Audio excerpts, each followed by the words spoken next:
चला तर आजच्या सेशन मध्ये आपल्याला बघायचंय की इतिहास विषयासाठी उर्वरित दिवसामध्ये नेमकं काय प्लॅनिंग केलं पाहिजे का, तर जेणेकरून का पाठीमागच्या सेशन मध्ये मी अर्थशास्त्राबद्दल बोललो होतो की अर्थशास्त्रामध्ये काय प्लॅनिंग केलं पाहिजे वगैरे त्या मुद्द्यावरती. पण मॅटर असं आहे की अर्थशास्त्रामध्ये तुम्ही त्या ठिकाणी 15 पैकी कधी कधी 15 क्वेश्चन बरोबर घेऊ शकता. पण इतिहासामध्ये मी जरी किती प्लॅन दिला आणि तुम्ही जरी किती प्लॅन केला तर 15 पैकी 15 प्रश्न इतिहासात बरोबर आणणं हे थोडस अवघड काम आहे. परंतु तरी सुद्धा आपला प्रयत्न ठेवूयात की नेमकं कोणकोणते चॅप्टर टॉपिक आपण फोकस केले पाहिजेत की जेणेकरून या ठिकाणी तुम्हाला इथं म्हणजे बऱ्यापैकी चांगलं क्वेश्चन या ठिकाणी पेपरमध्ये सोडवता येते. चालेल, तर ठीक आहे, या विषयावरती आपण आजचं सेशन सुरू करणार आहोत. तर पहिल्यांदा तुमचं एमपीएससी चॅलेंजेस अकॅडमी मध्ये हार्दिक सहर्ष स्वागत आहे. त्याच्या अगोदर तुम्हाला सांगतो की आपण ही फास्ट ट्रॅक बॅच राज्यसेवा पूर्वच्या संदर्भात चालू केलेली आहे. 2999 रुपयाची फीज आहे. अतिशय तज्ञ अशा फॅकल्टी आहेत आणि प्रत्येक विषय आपण जे स्ट्रॅटेजी तुम्हाला देतोय त्या प्रकारे आपण यामध्ये शिकवलेलं आहे. तर ती बॅच तुम्हाला जॉईन करायची असेल तर या ठिकाणी डिस्क्रिप्शन मध्ये जा, आपल्या ऍपची लिंक दिलेली आहे, तिथून ऍप डाउनलोड करा आणि कोर्स परचेस करा. त्याच्याबरोबर स्पेशल इतिहास विषयाला तुम्हाला बॅच घ्यायची असेल तर स्पेशल इतिहास, स्पेशल अर्थशास्त्र या 2 विषयाच्या बॅचेस आपल्याकडे आहेत, ज्या ठिकाणी स्वतः मी शिकवलेलं आहे. इतिहास आणि अर्थशास्त्र हे 2 विषय माझे असतात. तर यामध्ये आपण पाहतो टेस्ट सिरीज पण आहे. ही टेस्ट सिरीज सुद्धा राज्यसेवेची आहे. असो, तर आपण आपल्या मूळ मुद्द्याकडे वळूयात की इतिहास विषयाचा नेमका कशा प्रकारे प्लॅनिंग असला पाहिजे की या प्लॅनिंग नुसार आपण जर गेलो तर आपल्याला किमान या ठिकाणी 15 प्रश्न बरोबर आणायचे आहेत असं आपल्या डोक्यात आहे. 15 प्रश्न विचारले जातात, म्हणजे फिक्स नसते की राज्यसेवेत 15, कधी 20 पण प्रश्न विचारू शकतात ते, पण 15 प्रश्न या ठिकाणी मॅक्सिमम म्हणजे हे डोक्यात धरून चालायचं की विचारले जातात. तर जसं कंबाईनचा पॅटर्न फिक्स असतो की प्रत्येक घटकाला एवढे प्रश्न आहेत, तसं राज्यसेवेमध्ये हा पॅटर्न फिक्स नाही. आणि या 15 प्रश्नामध्ये आपण असं सांगू शकतो की 10 प्रश्नापर्यंत प्रश्न हे आधुनिक भारतावरती विचारले जातात. बरं, हे असं काय नाही, हे कमी जास्त होऊ शकतं, काय अडचण नाही. आणि या ठिकाणी 5 प्रश्न प्राचीन आणि मध्ययुगीन या दोन्हीवरती मिळून विचारले जाऊ शकतात. आता हा इतिहास जर आपण पाहायचं झालं ना, प्राचीन आणि मध्ययुगीन, आता याचं कसं होतं बा, हे आधुनिक भारत जो आहे हा कंबाईनला पण आहे, हा मुख्यला पण आहे. त्यामुळे हे तर त्याला करायला पोरांना काय वाईट वाटत नाही. वाईट पोरांना कुठं वाटतं, हे प्राचीन आणि मध्ययुगीन भारताचा अभ्यास करायला पोरांना वाईट वाटतं का, तर हा विषय फक्त पूर्वला आहे, हा मुख्यला नाही ना, हा कंबायला नाही, दोन्हीला नाही, बरोबर आहे. त्याच्यामुळं इथं विद्यार्थी थोडेसे अवघडल्यागत होते. परंतु 5-6 प्रश्न जर प्राचीन आणि मध्ययुगीनवरती विचारले जात असतील तर वाईट वाटून घ्यायची गरज नाही. तेवढा अभ्यास तुम्हाला करावाच लागेल, करणंच आहे आणि केलाच पाहिजे, त्यात काही विषय नाही. आता बघा आपण काय करूयात आजच्या सेशन मध्ये. आजच्या सेशन मध्ये आपण 2023चा जो पेपर आहे हा म्हणजे झालेला पॅटर्न नुसार आपण एक विश्लेषण करूयात. कसं असतं बघा, आतापर्यंत आपण काय करतो, 21, 22 आणि 23 नुसार विश्लेषण करतो. तर मला असं जाणवलं 21, 22 आणि 23 जे पॅटर्न यांचा सेट आहे ना, तो सेट आहे. अशाच प्रकारचे प्रश्न त्यांनी 21ला, 22ला आणि 23ला विचारलेले. त्यामुळं 23चा पेपर जर तुम्ही नीटनेटका पाहिला तर तुम्हाला एक जनरल अंदाज लागेल की कशा प्रकारे तुम्ही याची म्हणजे बेसिक तयारी केली पाहिजे. म्हणजे 23चा पेपर बघितला आता कळेल कोणते टॉपिक, ते टॉपिक लिहून घ्या. का तर यामध्ये टोटल मी तुम्हाला असे 10 टॉपिक सांगणार आहे की 10 टॉपिक वरती आयोग वारंवार तुम्हाला फिरवतं. आता हे 15 प्रश्न सुद्धा 10 टॉपिक वरचे प्रश्न आहेत. किती? 10 टॉपिक वरचे प्रश्न आहेत. आणि 10 टॉपिक आपल्याला नीटनेटके बघायचे नेमके काय आहे. तर आपण जर सुरुवात केली तर सुरुवातीच्या प्रश्नापासून जर या ठिकाणी आपण पाहिलं तर पहिला बघा असा पेन न्यायचा असतो आयोगाच्या पेपरला. डायरेक्ट आयोगाचा पेपर आहे आपल्या पुढं. तर या आयोगाच्या पेपरमध्ये जर आपण पाहायचं झालं तर प्रश्न क्रमांक 1 बघा काय आहे, की पंडिता रमाबाई ने रमाबाई असोसिएशनच्या अनुमतीनं आपल्याला सल्ला देण्यासाठी एक सल्लागार मंडळ नेमले. त्यात खालीलपैकी कोणाचा समावेश होता? आता इथं कसं आहे तुम्हाला सांगतो खेळ ह्या प्रश्नाचा.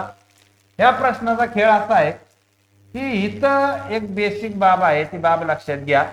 पहिलं की पंडिता रमाबाई हे प्रकरण तुम्हाला, पंडिता रमाबाई माहित आहे, रमाबाई असोसिएशन तुम्हाला माहित आहे, परंतु त्याला सल्ला देण्यासाठी एक सल्लागार मंडळ पण होतं आणि ते मंडळ होतं का ना, इथनं सुरुवात आहे. आणि हे नाव तर असण्याचा काय संबंध आपल्याला येत नाही, हे नाव असण्याचा संबंध येतो. समाज सुधारकावरचा कोणताही प्रश्न जो असतो ना, हा प्रश्न ह्याच्यासाठी एक लॉजिक असतं. काय ह्यासाठी एक लॉजिक आहे, हे लॉजिक तुम्हाला लावायचं असतं. आता लॉजिक काय, त्या लॉजिक बद्दल आपण नंतर बोलूयात, पण सर्वसाधारणतः एक लॉजिकला धरून तुम्हाला चालायचं असतं. तर पहिला मुद्दा लक्षात घ्या, समाज सुधारक हा घटक तुम्हाला अभ्यासायचा. आता हा घटक अभ्यासताना नेमकं काय अभ्यासायचंय बघा. कंबाईनची रिक्वायरमेंट आणि राज्यसेवेची रिक्वायरमेंट, दोन्ही रिक्वायरमेंट मध्ये फरक असतो. फरक काय बघा, पहिला फरक तुम्हाला सांगतो. कंबाईन मध्ये आपण एखादा समाज सुधारक पकडतो, त्या समाज सुधारकाचा जन्मगाव, या ठिकाणी जन्म म्हणजे तारीख म्हणा, त्यानं या ठिकाणी केलेलं एखादा असोसिएशन सोसायटीची स्थापना म्हणा, त्या समाज सुधारकानं लिहिलेलं एखादं पुस्तक म्हणा, आणि त्या समाज सुधारकाच्या संदर्भात एखादं कॉन्ट्रोवर्शियल स्टेटमेंट म्हणा किंवा चांगलं स्टेटमेंट म्हणा, याच्यावर कोण फोकस करतं? कंबाईन वाले फोकस करतात. राज्यसेवेची जी एक्झाम आहे ना, हे राज्यसेवेच्या एक्झाम मध्ये समाज सुधारक मुद्दा म्हणलं की या ठिकाणी ते असा फोकसवर जात नाही. म्हणजे कंबाईनला समाज सुधारक अभ्यासताना आपण बेसिक 5 बाबी समाज सुधारकांचा अभ्यास. बाब नंबर 1 जन्म, बाब नंबर 2 त्यांनी स्थापन केलेली संघटना, बाब नंबर 3 त्यांचं या ठिकाणी एखादं असणार पुस्तक, बरोबर आहे ना. बाब नंबर 4 या ठिकाणी त्यांनी म्हणजे एखादं केलेलं महत्वाचं स्टेटमेंट, आणि बाब नंबर 5 या ठिकाणी त्यांचा मृत्यू वगैरे त्या अवस्था. त्या 5 गोष्टी आपण एखाद्या समाज सुधारकाच्या कंबाईनला बघतो. पण राज्यसेवेमध्ये समाज सुधारक बघताना एक गोष्ट नक्की बघायची, या 5 गोष्टी तर तुम्हाला माहितच पाहिजेत. राज्यसेवा करताय म्हणल्यावर 5 बरोबर ऍडिशनल बाबी काय माहिती पाहिजेत, की त्या समाज सुधारकाच्या समकालीन लोक, जसे त्या समाज सुधारकाचं इंटरॅक्शन, जसं की पंडिता रमाबाईंचा काळ म्हटलं की आपल्याला माहित आहे की त्यामध्ये या ठिकाणी ही 3 नावं आपल्याला माहितच आहे. म्हणजे रानडे या ठिकाणी पंडिता रमाबाईंचं स्वागत करायला होतेच होते. म्हणजे रानडे पंडिता रमाबाईंच्या कार्याला सपोर्ट करणारे व्यक्तिमत्व होतं. रानडे भंडारकर या ठिकाणी आपण पाहतो की हे दोघं चांगले मित्र होते आणि काँग्रेसच्या स्थापनेत मवाळ नेते म्हणून ओळखले गेलेले तेलंगण. आता तेलंगण बद्दल बऱ्याच जणांना माहित नाही आणि बापू हरी शिंदे तर माहितच नाहीत. आता इथं पर्याय बघा, इथं पर्याय पंचायत कधी होईल विद्यार्थ्याची, पंचायत कधी होती. आता हे लॉजिक आहे, तुम्हाला सांगतो लॉजिक कसं असतं. पंचायत कधी होणार आहे, जर इथं वरील सर्व टाकले असते तर मग इथं अडचण झाली असती का. तर हे माहित नाही, मग होते का नव्हते हेच माहित नाही ना. हे माहित नाहीत म्हणजे होते का नव्हते हाच मुद्दा आपल्याला माहित आहे. आता आपल्याला एक गोष्ट माहित आहे की या ठिकाणी तिन्ही लोक जे आहेत, या तिन्ही लोकांमध्ये या ठिकाणी हे 2 लोक तर फिक्स, म्हणजे हे इथं पण आहेत आणि या ठिकाणी हे इथं पण आहे. आता 2 पर्याय, 2च उरले. आता हे 2, आता तिसरा पर्याय घ्यायचा का नाही, केटी तेलंगण. तर शक्यतो अशा वेळेस तिसरा पर्याय घ्यायचा आहे का, तर आपल्याला माहित आहे हे तिघे एका विचारधारेचे व्यक्ती आहेत. मग इथं आपण जाऊ शकतो या गोष्टीवर. म्हणजे हे झालं क्वेश्चन सोडवायचं लॉजिक नाही मी तुम्हाला समजवतात. आज काय समजवतोय की समाज सुधारक ज्यावेळेस तुम्ही राज्यसेवेसाठी अभ्यासता तर पहिला पॉइंट लक्षात घ्या, तुम्हाला महाराष्ट्राचे समाज सुधारक करायचे आणि हा महाराष्ट्राचे समाज सुधारक करताना समाज सुधारकांचे रिलेशन्स तुम्हाला अभ्यासायचे आहेत. रिलेशन्स जसं की रानडेंचं आणि टिळकांचं पटत नव्हतं, आणि त्याच्यामुळे ते जर एखाद्या संघटनेत आहेत तर तिथं त्यांचा वादाचाच मॅटर येणार आहे, त्यांच्या वादाचा मॅटर येणार आहे. बरोबर आहे ना? म्हणजे अशा प्रकारे कुणाचं कोणासंग काय जुळत होतं, जुळत नव्हतं. म्हणजे थोडस ब्रॉडली विचार करून तुम्हाला इथं समाज सुधारकाचा अभ्यास करायचा आहे. फक्त कंबाईनच्या 5 बाबी घेऊन चालायचं नाही. तर पुढची बाब याची की कोणत्या समाज सुधारकाच्या काळात कोण कोण होतं. जसं महात्मा फुलेंच्या काळात लहुजी उस्ताद होते, बरोबर आहे ना. त्यानंतर पुढे चालून नारायण लोखंडे होते. म्हणजे या ठिकाणी आपण पाहतो की परांजपे वगैरे होते. हे लोक कुणाच्या काळाबरोबर कुणाचा काळ मॅच होत होता आणि कोण एकत्र येऊन काम करण्यावर विश्वास ठेवत होतं, असं थोडस या ठिकाणी तुम्हाला अभ्यासल्याशिवाय असे प्रश्न सुटत नाही. म्हणून हा मुद्दा बघा, समाज सुधारकांची काही जन्मतारखा पाठ करायला नसतात, पण कुणाचा क्रम काय होता. जसं की आपण पाहतो नारायणना आपण पाहतो जगन्नाथ शंकर शेठ म्हणलं की बाळशास्त्री जांभेकर आले. त्यानंतर आपण पाहतो की तरखडकर बंधू आले. हा या ठिकाणी आपण पाहतो तो काळ डॉक्टर बाबादाजी लाड आले. हे यांचा एक ग्रुप होता, हा एक काळ होता. तो काळ तुम्हाला लक्षात घेणं आहे का, तर मग तिथं त्या संघटनेत ती लोक तुम्हाला दिसायला लागतील. हा पहिला मुद्दा लक्षात घ्या. हे समाज सुधारकावरती तुम्हाला काय ठेवायचंय, फोकस ठेवायचा आहे. आता पुढचा जर विषय पाहायचा झाला तर सन 1918 साली, आता इथं प्रश्न कसा आहे, सन 1918 साली मुंबईतील कामगारांना पीपल्स युनियन ही संघटना स्थापना करण्याचा उपदेश कोणी केला? राजश्री शाहू महाराज, डॉक्टर बाबासाहेब आंबेडकर, नारायण लोखंडे, भाई माधवराव बागल. आता बघा हा पण क्वेश्चन काय आहे, समाज सुधारकावर. आता या समाज सुधारकावरती हा क्वेश्चन असेल तरी सुद्धा एक मॅटर तुमच्या इथं लक्षात आला का, की समाज सुधारकांचा हा जो मुद्दा आहे या मुद्द्यावर एक गोष्ट नेहमी लक्षात ठेवा. काय लक्षात ठेवा? मी आता काय सांगितलं होतं, समाज सुधारकांचं जे इंटरलिंक आहे ते इंटरलिंक म्हणजे कोणत्या काळात कोणता समाज सुधारक कोणाबरोबर काम करत होता, हे जे लिंक आहे लिंक तुम्हाला माहित पाहिजे. आता इथं पहिला विषय तुम्हाला सांगतो की आता इथं पहिलं नाव बघा. या ठिकाणी आपण पाहतो या काळातला जर सक्रिय नाव कोणतं होतं तर राजर्षी शाहू महाराज. हे आपल्याला माहित आहे, सक्रिय नाव आहे का, तर 1901 पासून ते 1922 पर्यंत महाराष्ट्राच्या समाज सुधारकामध्ये जर सगळ्यात मेन नाव कोणाचं होतं तर राजश्री शाहू महाराज. 21 नंतर नाव पुढे कोणाचं आलं, 22 म्हणजे 24 नंतर डॉक्टर बाबासाहेब आंबेडकर. बरोबर आहे. म्हणजे इथं पहिला जो ऑप्शन आहे शाहू महाराज, हे तुमच्या डोक्यात फिट बसलं पाहिजे की या काळातले प्रसिद्ध व्यक्तिमत्व होतं का. तर आता पुढचे पर्याय ज्यावेळेस आपण बघणार, जसं की डॉक्टर बाबासाहेब आंबेडकर. डॉक्टर बाबासाहेब आंबेडकर या काळामध्ये प्रचंड स्ट्रगलिंग अवस्थेमध्ये होते आणि तितकेसे ते प्रसिद्ध नव्हते या काळामध्ये का, तर त्यांचं एज्युकेशन आणि बडोद्याची नोकरी हे मुद्दे ह्या काळामध्ये डॉक्टर बाबासाहेब आंबेडकरांचे सुरू होते. डॉक्टर बाबासाहेब आंबेडकरांच्या नावाला ओले 1920च्या माणगाव परिषदेपासून आलं. म्हणजे ही गोष्ट तुम्हाला माहित पाहिजे की याच्या अगोदर डॉक्टर बाबासाहेब आंबेडकरांचं या ठिकाणी सेल्फ डेव्हलपमेंटची कामं सुरू होती, या ठिकाणी एज्युकेशनचं काम सुरू होतं. त्यामुळे या काळामध्ये आंबेडकर पीपल्स युनियन हे नाव जरी आंबेडकरांशी रिलेटेड असेल ना तरी सुद्धा त्या काळाशी ते नव्हतं का, तर पीपल्स युनियनचा मुद्दा आंबेडकरांचा 1940 नंतरचा येतो, पण आपल्याला साल टाकले 1918. त्यामुळं इथं आंबेडकरांचा संबंध असण्याचा काही विषय येत नाही. कारण आंबेडकरांचं या ठिकाणी आपण पाहतो मूकनायक पासून थोडं थोडं काम सुरू झालं समाजामध्ये. त्याच्यापासून 1920चं मूकनायक पासून सुरू झालेलं होतं. कारण आंबेडकरांचं नाव असू शकतं. म्हणजे एवढं तुम्हाला माहित पाहिजे. हे काय डीप नॉलेज नाही, मी सांगतोय ते काय डीप रॉकेट नॉलेज नाही. नॉलेज काय की हे अशा प्रकारे तुम्हाला बघावं लागेल. नारायण लोखंडेंचा या ठिकाणी आपण पाहतो मृत्यू झालेला होता या काळात, हे तुम्हाला माहित असावं. बरोबर आहे, हे माहित असतं या काळामध्ये. म्हणजे काहीतरी 1897च्या आसपास त्यांचा मृत्यू झालेला होता. ही गोष्ट तुम्हाला माहित असावी की बाबा जन्म मृत्यू तारखा पाठ ठेवायच्या नसतात, परंतु ऍटलिस्ट माहित असावं की कोणाचा जन्म कोणत्या जनरेशन एरामध्ये आहे आणि कोणत्या एरामध्ये मृत्यू आहे. म्हणजे ही दोन नावं गेली. आता भाई माधवराव बागल. आता भाई माधवराव बागल यांचा जर मुद्दा पाहायचा झाला तर यांच्याबद्दल फारसं विद्यार्थ्यांना माहित नसतं. का बाई माधवराव बागल. मग आता या दोन्हीपैकी कोणाबरोबर जायचं, तर बऱ्यापैकी या ठिकाणी शाहू महाराज हा ऑप्शन विद्यार्थ्यांसाठी उरतो.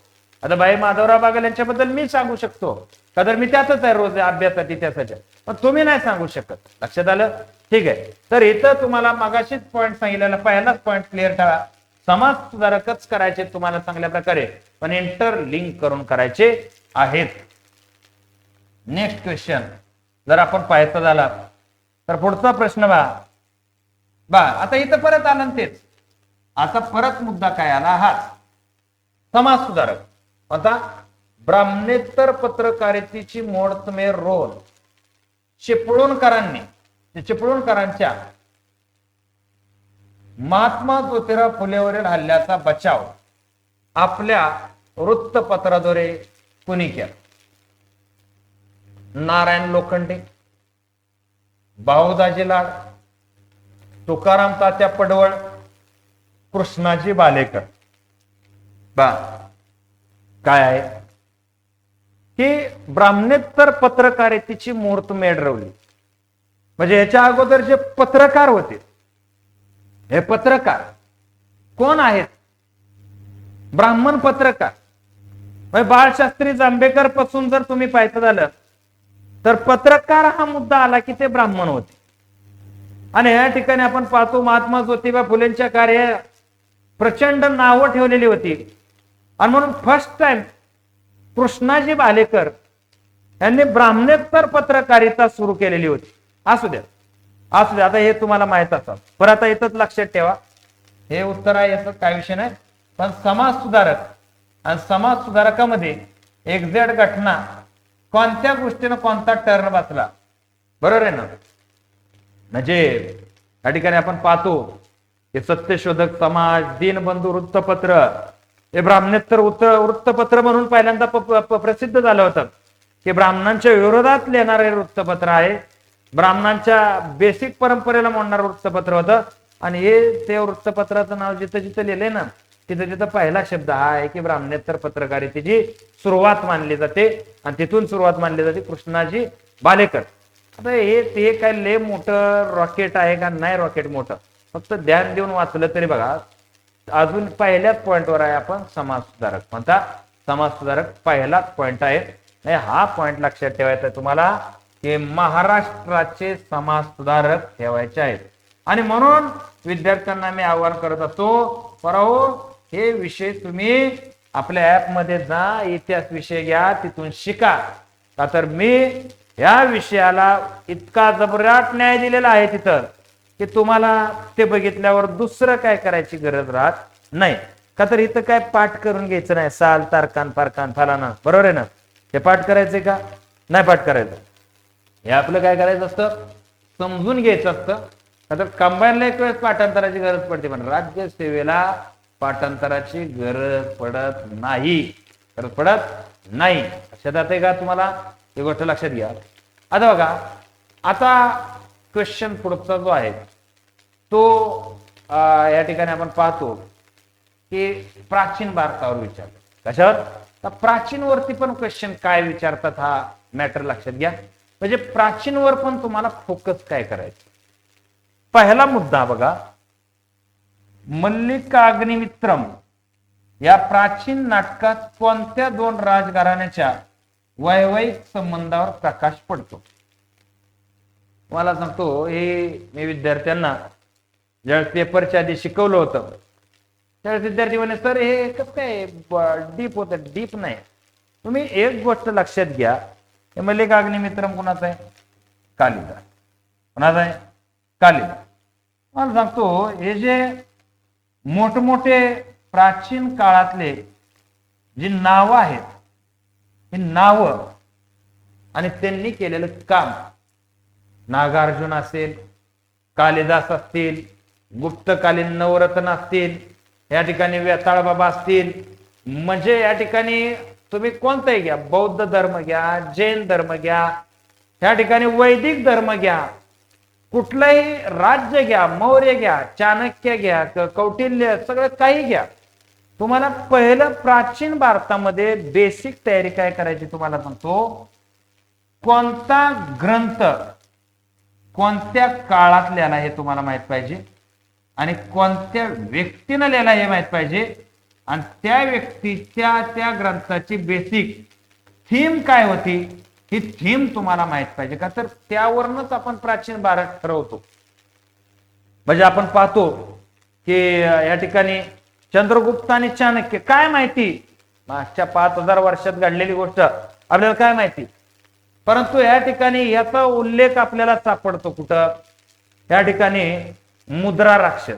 कुठं मुद्रा राक्षस मध्ये की हे लोक आहेत, मॅगन्थिसचा इंडिका आहे, हे लोक होती.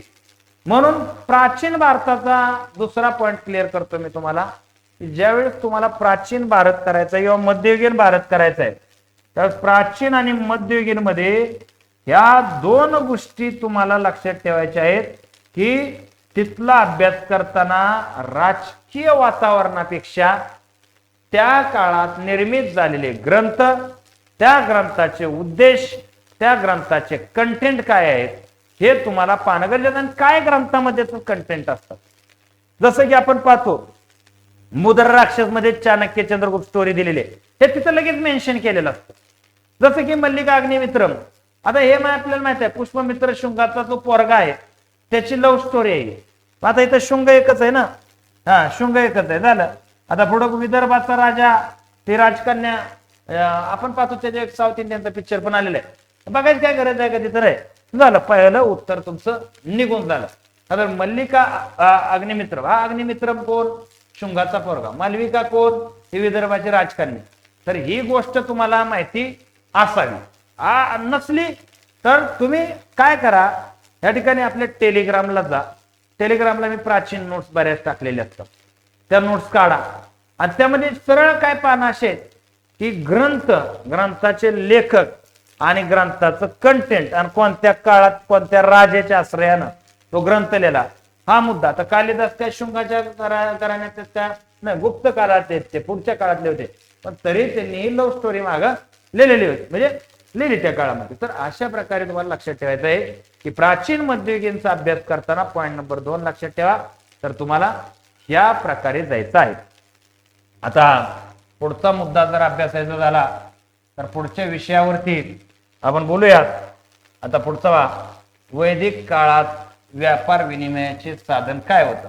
आता ठीक आहे, आता यात काय तुम्हाला सांगतो. आता हे प्राचीन मध्ये दुसरा तिसरा पॉइंट लक्षात ठेवा की प्राचीन कालखंडामध्ये या ठिकाणी काय लक्षात ठेवायचं, ग्रंथ आहेतच आहेत, त्याच्याबरोबर त्या काळामध्ये या ग्रंथातच हे सगळ्याचे उल्लेख मिळतात.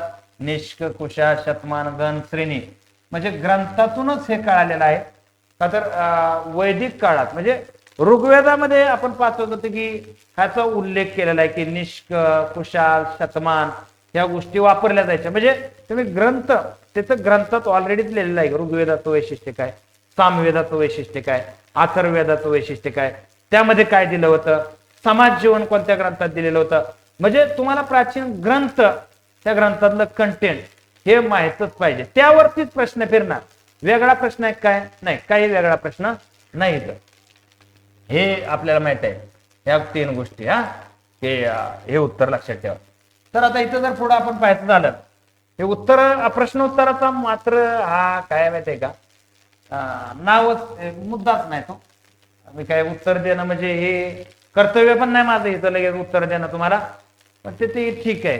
आता बघा परत आला ना ग्रंथ आणि ते सेतू माधवराव पगडी यांच्या मते नाथ पंथातील कोणत्या संतानं शाह रमजान हे नाव धारण करून सुफी संत निजामुद्दीन यांच्याकडून इस्लाम धर्माची दीक्षा घेतली हे महाराष्ट्राच्या सांस्कृतिक इतिहासातील एक गूढ आहे.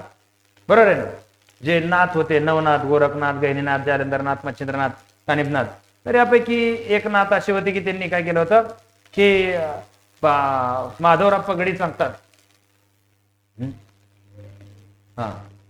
माधवराव पगडी काय सांगतात की नाथ पंथातील या ठिकाणी संतानं शाह रमजान हे नाव धारण केलं होतं आणि सुफी संत जे निजामुद्दीन यांच्याकडून इस्लाम झालेले होते.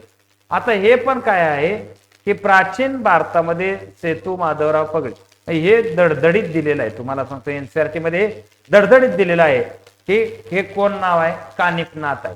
म्हणजे आलं ना परत ग्रंथ आणि लेखन ह्यावरतीच आहे ते. तुम्हाला सांगतो म्हणजे प्राचीन मध्ययुगीनमध्ये लढाया, कोणाबरोबर कोण लढलं किंवा काय झालं या अपवादानं प्रश्न विचारला जातो. प्राचीन मध्ययुगीन हा इतिहास पुरा सांस्कृतिक भागावरतीच असतो. राजकीय भाग फार कमी असतो. आला तर तो अपवादानं प्रश्न येतो. आणि तुमच्याकडे दिवस कमी आहेत ना, तुम्ही फक्त प्राचीन मध्ययुगीन मध्ये फक्त एक ग्रंथ, लेखक, हे धर्म, सगळे या धर्मांची वैशिष्ट्य, हे पंथ, वारकरी पंथ, नाथ संप्रदाय, सुफी संत यांचे साहित्य काय आहेत, शिखांचे साहित्य काय, लिहिले काय, बेसिक थीम काय होत्या, आणि हे वाचाय तुम्हाला सांगतो 3 तास प्राचीनला 2 तास मध्ययुगीनला दिले ना, 5 तासात 5 प्रश्न तयार होतील तुमचे. 5 तासात 5 प्रश्न. बरोबर आहे. हे उत्तर कानिपनाथ आहे, असू द्यात. हे काय परत मी तुम्हाला प्रश्न उत्तरात त्याला नीटनेटकं समजून सांगेलच, काय विषय नाही. आता बघा, आताशी राजकीय इतिहासाला, राजकीय इतिहास तोही आला या ठिकाणी आपण पाहतो कशाचा,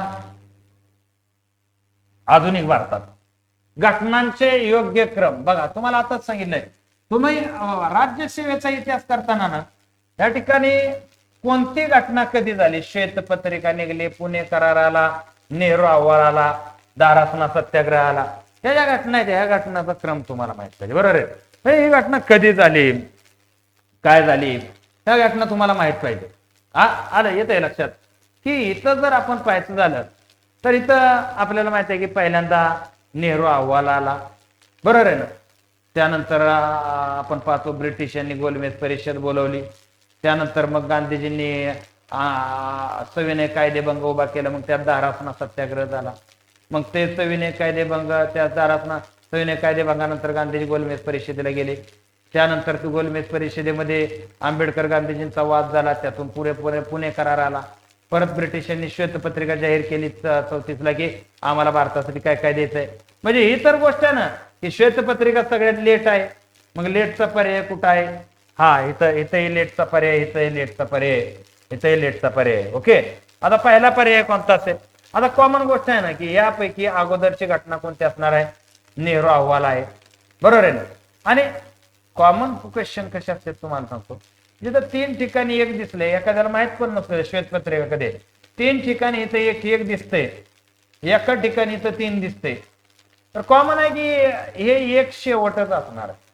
तर पहिलं कोणतं आहे तुम्हाला माहित पाहिजे, पहिलं कोणतं तुम्हाला माहित पाहिजे. चला याला काय टेक्निक म्हणता येत नाही, परंतु थोडंसं लॉजिक लावलं तर म्हणजे लक्षात घ्या की राजकीय इतिहास ज्यावेळेस तुम्हाला करायचा आहे कशाचा, आधुनिक भारताचा, आधुनिक भारत. बरोबर आहे. 3 भागातला इतिहास आहे. 1707 ते 1947 आधुनिक भारत. त्यावेळेस त्यामध्ये पहिली गोष्ट तुम्हाला करायची आहे की कोणत्या काळामध्ये कोणत्या घटना घडल्या. साल पाठ नसू द्यात पण ऍटलिस्ट तुम्हाला माहित असाव्यात कोणत्या काळात कोणत्या घटना. आपल्या इतिहासाचे व्हिडिओ पाहिले ना तुम्हाला ती परत बघायची गरज राहत नाही, डबल ऐकायची गरज राहत नाही. आता पुढचा जर प्रश्न आपण पाहायचा झाला तर ते राजकीय इतिहासाचं लक्षात ठेवा, महत्वाचा पॉइंट आहे. 4था पॉइंट झाला. हा पुढील वाक्य या ठिकाणी बघा काय वाक्य वाचा. महाराष्ट्रात शिक्षण क्षेत्रात त्यांनी महत्वाची भूमिका बजावली. त्यांनी वेगवेगळ्या विषय पाठ्यपुस्तक तयार केली. गणित शास्त्रावर त्यांनी शून्य लब्धी पुस्तक लिहिलं. केशवराव भवाळकर त्यांचे चरित्र लिहिलं. आता आपल्याला माहिती आहे शून्य लब्धी पुस्तक कोणी लिहिलं, कोणतं, शून्य लब्धी. बाकीचे या ठिकाणी पॉइंट वाचायची गरज नाही. मी तुम्हाला आधीच त्यात सांगितलं समाज सुधारकाचे जे 5 पॉइंट अभ्यासणार आहे त्यामध्ये कोणतं पुस्तक कोणी लिहिलं हे तुम्हाला माहितीच असणं गरजेचं असतं. आता आपल्याला माहिती आहे शून्य लब्धी पुस्तक कोणी लिहिलेलं आहे, बाळशास्त्री जांभेकर. बरोबर आहे. बाळशास्त्री जांभेकरांनी शून्य लब्धी पुस्तक लिहिलं. एवढं स्टेटमेंट तुम्हाला माहित आहे. बाकी स्टेटमेंट माहित असं नाही तर नसतं. या ठिकाणी उत्तर बरोबर येते. एकच थीम धरून तुम्ही अभ्यास करा ना. एक थीम जे आहे, मी पहिलं 5 गोष्टी समाज सुधारकाच्या अभ्यासाच्या सांगितल्या होत्या आणि 6वी ऍड करायला लावली होती प्राचीन मध्ययुगीनचं. तर हीच थीम पकडून जर तुम्ही चालला ना तर तुम्हाला सांगतो इथं काही जड जात नाही तुम्हाला. आता नेक्स्ट क्वेश्चन जर आपण पाहायचा झाला तर पुढचा प्रश्न पहा. पुढील राजकीय संघटनांचा योग्य, आता ह्या तुम्हाला आता हेच क्वेश्चन रिपीट झाला. याला आपण काय म्हणायचं असतं, क्वेश्चन रिपीट झाला. पुढील राजकीय संघटनेचे काळानुसार क्रम लाव. आपल्याला माहित आहे की यामध्ये Bombay presidency, Madras Mahajan, Indian association, बरोबर आहे ना, या संघटनेत पुणे सार्वजनिक सभा आहे. आपल्याला माहिती आहे की सगळ्यात जुनी संघटना बंगाल ब्रिटिश असोसिएशन होती आणि त्याला प्रेरित होऊन मुंबईमध्ये ही संघटना आली 1852ला. कोणती? बॉम्बे प्रेसिडेन्सी. त्या बॉम्बेच्या प्रेसिडेन्सीला प्रेरित होऊन आली मद्रासची 1854ला. परत या ठिकाणी या दोन्ही संघटनेला कंटाळून 1867 या ठिकाणी 1870ला आली पुणे सार्वजनिक सभा आणि 1871ला आली इंडियन असोसिएशन. झालं, मी याला क्रम नाही सांगत, म्हणजे तुम्हाला इतिहासाचा अभ्यास करताना राजकीय करा. बघा, तुम्हाला प्राचीन आणि मध्ययुगीन मध्ये काय करायला सांगितलंय, फक्त मी ग्रंथ आणि ग्रंथाचा अभ्यास, प्राचीन आणि मध्ययुगीन मध्ये ग्रंथ आणि ग्रंथाचा अभ्यास होऊन त्याचा कालखंड, बरोबर आहे. पण आधुनिक भारतामध्ये तुम्हाला समाज सुधारक करा नाहीतर राजकीय इतिहास करा, त्या कोणत्या इयर मध्ये त्या घटना घडलेल्या आहेत हे अप्रॉक्सिमेट तुम्हाला माहित पाहिजे. त्याचा परिणाम काय झाला, त्या घटनेचा परिणाम काय झाला, त्या बाबी तुम्हाला काय पाहिजेत, माहिती पाहिजे. क्लिअर होते ना सगळं? हा, क्लिअर होणं गरजेचं आहे. आणि क्लिअर होत नसलं तर या ठिकाणी तुम्हाला सांगतो, बिनधास्त जा आणि आपला इतिहासाचा कोर्स घ्या, बिनधास्त डोळे दाखवून घ्या. आणि मार्केटिंग म्हणू नका याला, पण मी सांगतो हे सगळं आपण नीटनेटकं तुम्हाला तिथं दिलेलं आहे. जर काहीच कळना, काहीच वाचावं समजना झालं तर हे करायचं आहे. आता बघा पुढचा प्रश्न आहे, खालीलपैकी कोणता निर्णय साबरमती कराराने घेण्यात आला? प्रतियोगिता सहकार्य पक्षाची स्थापना करावी, विद्यार्थ्यांना राजकारणात सहभागी करून घेऊ नये, कनिष्ठ जातीय कामगारांमध्ये भेदभाव करू नये, तसे 50 स्वयंसेवकाचे पथक उभारावे, हिंदू मुस्लिम ऐक्य निर्माण करावे, मोतीलाल निरंजयकर यांच्या समितीनं मध्यवर्ती विधानमंडळाचे सदस्यत्व निश्चित करावे. आता यामध्ये बघा, साबरमती कराराविषयी फारस या ठिकाणी कुणाला काय माहिती नाही. त्यामुळे असा प्रश्न आउट ऑफ बॉक्स म्हणून सुटतो विद्यार्थी, सुटू शकतो इतिहासात असा एखादा प्रश्न. का तर ह्याचा आता लय अभ्यास करणाऱ्याला माहित असेल की बाबा मोतीलाल नेहरू आणि जयकर समितीनं मध्यवर्ती मंडळाचे सदस्यत्व निश्चित करावे, हे आपल्याला माहित आहे. याचं उत्तर हे आहे. परंतु चौथा पर्याय याचं उत्तर, परंतु असे काही क्वेश्चन असतात ते बिनधास्त पेपरमध्ये सोडून द्यायचे, बिनधास्त सोडून द्यायचे. त्याच्यासाठी काय तुम्ही सगळे बारीक चिरीक करार वाचू शकत नसता, त्यासाठी बारीक चिरीक करार वाचता नाही. आता इथं तसाच प्रश्न आहे पुढचा, इसवी सन 34 मध्ये कर्षक संगम एक शेतकरी संघटना म्हणून खाली कोणत्या प्रांतात स्थापन केलं? आता यामध्ये बघा, हे लॉजिकचा क्वेश्चन. कोणता? कर्षक संगम एक शेतकरी संघटना म्हणून कोणत्या प्रांतात स्थापन केली? स्क्रोलमुळे तुम्हाला कधी दिसणार नाही, पण याचा पहिला पर्याय आंध्र प्रदेश, दुसरा पर्याय तमिळनाडू, तिसरा पर्याय केरळ आणि चौथा पर्याय बंगाल. आता या संघटनेबद्दल तुम्हाला सांगतो, इतिहासात सुद्धा लॉजिकवर प्रश्न असतात. आता कर्षक संगम, आता कर्षक संगम हा शब्द बंगाली तर नाही, बरोबर आहे ना? आणि या ठिकाणी आपण पाहतो तामिळ शब्दामध्ये या ठिकाणी आपण आणि आंध्र तेलुगू शब्दामध्ये, आता मला तर ओळखू येते की तेलुगू शब्द आहे म्हणून मी आंध्र प्रदेश उत्तर दिल. का तर तुम्ही आता बरेचसे साऊथचे मूव्ही पाहता, ऑटोमॅटिक तुमच्या ते लक्षात यायला पाहिजे. असे काय क्वेश्चन आहेत, लॉजिकवर जायचं असतं, हे कुठल्या पुस्तकात तुम्हाला मिळत नसतं, ते कुठल्या पुस्तकात मिळत नाहीत. आता बा रामाचा लंकेवरील मोर्चा, हे दडदड बऱ्याच पुस्तकामध्ये हे स्टेटमेंट आहे, दांडी यात्रेचा उल्लेख रामाचा लंकेवरील ऐतिहासिक मोर्चा असं केला. म्हणजे इथं काय राजकीय, बघा फक्त राजकीय घटना तुम्हाला कुठल्या करायच्या आहेत, तर राजकीय घटना तुम्हाला आधुनिक भारताच्या करायच्या आहेत. भले प्राचीन मध्ययुगीनला विचारू द्या, एखादी घटना विचारली म्हणून ते सगळ्या कराव्या. थोडं ओझर तर वाचून ठेवा, परंतु डिटेलमध्ये प्राचीन मध्ययुगीनमध्ये वेगळंच करायचंय. पण आधुनिक मध्ये राजकीय पण करायचे, सामाजिक पण करायचे आणि कुणाचं काय म्हणणं आहे हे तुम्हाला बघायचंय, बरोबर आहे ना? तर आता याचं आपल्याला माहित आहे काय, हा चला, हे नेहरू आणि तेंडुलकर आहेत, हा मुद्दा नाही, तेच डबल आता मी रिपीट करू शकत नाही. तुम्हाला सांगायचं की बाबा ह्या मुद्द्यावर फोकस करा. खालील कोणती कारण आहेत? हा बा आता हे राजकीय घटनेवर आलेला प्रश्न आहे. धर्माचे राजकारणापासून फारकत घेतली, सती जाणाऱ्या त्या शूर स्त्रियांबाबत अलिप्ततेचे धोरण ठेवले, बालविवाह थांबवणं, विधवा विवाहाला उत्तेजन दिले. या ठिकाणी आपण पाहतो सामाजिक कायद्याबाबत अंतिम निर्णय आपला असल्याचा दावा केला. आता धर्माच्या राजकारणापासून फारकत घेणारा व्यक्ती म्हणजे इथं कसं असतं तुम्हाला सांगतो, या स्टेटमेंट मध्ये दिसतं औरंगजेब गेल का धर्म आणि राजकारणाची फारकत, ते धर्म आणि राजकारण त्यांनी एकत्र मिक्स केलं. बरोबर आहे ना. हुमायूनला तर जिंदगीत त्याचं काय चाललंय जिंदगीभर कळालं, लडखडतच होता. राहिला बाबराचा मुद्दा, बाबर भारतात सत्ता स्थापन करायला आला, 1-1.5 वर्षातच त्याचा कार्यक्रम झाला. त्यानं भारतात राज्यच केलं नाही. आणि मुघल बादशाह म्हणलं की अशी चांगली कामं जर डोक्यात आली तर सगळ्यात पहिलं नाव कुणाचं इथे येणार. हा, पंचायत झाली असती तर अजून एक नाव आलं असतं, जसं की जहांगीर. का तर नूरजहा त्याची चांगले डिसिजन घ्यायची. बरोबर आहे ना. मग थोडीशी पंचायत झाली असती, पण ह्या पर्यायात पंचायत व्हायची काय गरज आहे का? नाही.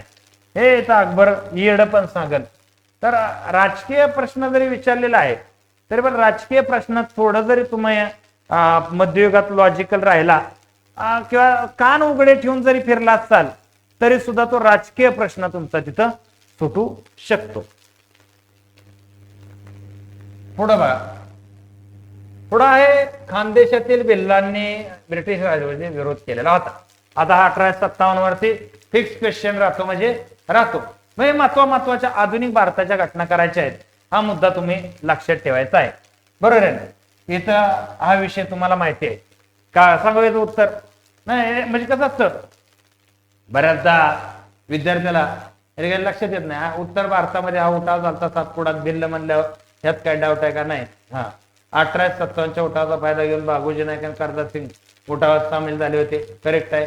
हा, कर्जत सिंग आणि त्याच्या सहकार्याने सरकारी खजाना पोस्ट झाले वरील सर्व हे 1857चा प्रेरित उठाव होता. आता बघा, हा न्यू इंडिया बघा आलं परत वृत्तपत्र, कोणी काय लिहिलं कोणी काय नाही लिहिलं ह्या गोष्टी तुम्हाला माहित असणं गरजेचं आहे. म्हणून आता इथं जर न्यू इंडिया, कॉमनवेल्थ या दोन गोष्टी आणि बेझेंटच्या आहेत ते आपल्याला माहित आहे तोंडपाठ असावे त्या.